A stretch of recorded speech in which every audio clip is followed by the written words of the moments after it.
Thousands rally in Jakarta against U.S. Jerusalem move. Protesters have once again poured onto the streets of several international cities in a show of solidarity with the Palestinians, condemning a U.S. decision to officially recognize Jerusalem as Israel's capital. 11 days after U.S. President Donald Trump's move, mass rallies were held on Sunday in Indonesia, Turkey and Pakistan. The biggest demonstration took place in Indonesia's capital, Jakarta, where an estimated 80,000 protesters rallied outside the U.S. Embassy. Waving Palestinian flags, the protesters also called on Trump to stop his plans to move the U.S. Embassy from Tel Aviv to Jerusalem.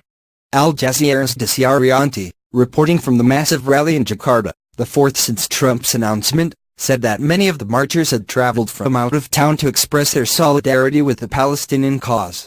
Men, women and children, carrying Palestinian flags and banners, condemned the U.S. move while rallying at the National Monument in Jakarta at sunrise on Sunday, Arianti said. Many people, wearing white Muslim robes, held hands in prayers and called on Israel to leave Palestinian soil. Indonesia has been a long-time supporter of independent Palestine. Protesters called for a resolution to end the conflict and vowed to continue fighting for the cause, our correspondent said. Rallies in Ankara and Karachi. There were similar scenes in Turkey's capital, Ankara, where protesters raised Turkish and Palestinian flags and chanted slogans such as, "Jerusalem is ours and will remain so." Al Jazeera's Natasha Ghanim, reporting from the rally, said that Turkish President Recep Tayyip Erdogan has emerged as a potent advocate for the Palestinians, rallying other Muslim countries to rail against Trump's decision. On Wednesday, Erdogan hosted an extraordinary summit in Istanbul for the 57-strong Organization for Islamic Cooperation, during which he called Trump's move dangerous and labeled Israel a terrorist state. Ghanim said Erdogan has a lot of support on the Turkish street, adding that there have been protests throughout the country. I am actually very glad of Trump's Jerusalem decision as it served to unite the Muslim world and get them into action, a male protester holding a Palestinian flag told Al Jazeera.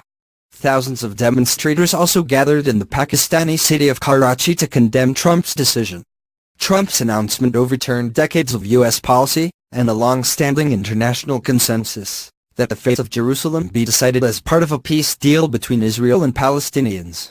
Israeli and Palestinian claims to the city's eastern sector formed the core of their conflict, and Trump's announcement was seen as siding with the Israelis. Boycott U.S. products. Back in Jakarta, Anwar Abbas, a top scholar from the Indonesian Council of Ulama, read a petition calling on Indonesians to stop buying American products until Trump revoked his move. Don't rely on their products, he said, as the crowd, including men, women and children, responded by waving Indonesian and Palestinian flags and shouting, "Boycott." Previous anti-American protests have unsuccessfully lobbied for a boycott of U.S. goods. Jakarta police spokesman Argo Yuwono said the protesters marched peacefully about 3 kilometers from the National Monument Park to the U.S. Embassy. Some local media reported that the number of demonstrators was double the police estimate. About 20,000 security forces were deployed to secure the rally.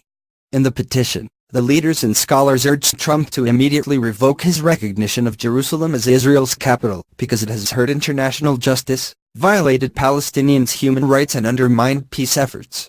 It also demanded nations not follow the U.S. in moving their embassies from Tel Aviv to Jerusalem and urged the UN Security Council to hold an emergency session to discuss Trump's declaration.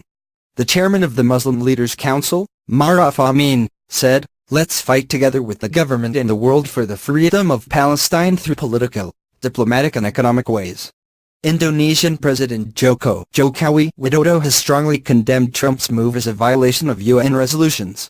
Indonesia does not have